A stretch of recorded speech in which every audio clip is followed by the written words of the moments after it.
আজানের জবাব দেওয়া একটা আমল, আপনারা জানেন তো। মুয়াজ্জিন যা বলে তার সাথে সাথে তা বলা, তার পরপর সেটা বলা। মুয়াজ্জিন যখন আল্লাহু আকবার বলে, তখন আপনিও আস্তে আস্তে করে আল্লাহু আকবার বলবেন। মুয়াজ্জিন আবার যখন আল্লাহু আকবার বলবে, আপনিও আল্লাহু আকবার বলবেন। মুয়াজ্জিন যখন আশহাদু আল্লা ইলাহা ইল্লাল্লাহ বলবে, আপনিও আশহাদু আল্লা ইলাহা ইল্লাল্লাহ বলবেন।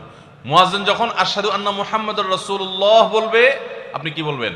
আশহাদু আন্না মুহাম্মাদুর রাসূলুল্লাহই বলবেন। অনেকে সাল্লাল্লাহু আলাইহি সাল্লাম পড়ে, সাল্লাল্লাহু আলাইহি সাল্লাম পড়বেন হলো আজানের শেষে, কিন্তু আজান চলাকালীন আশহাদু আন্না মুহাম্মাদুর রাসূলুল্লাহই বলবেন।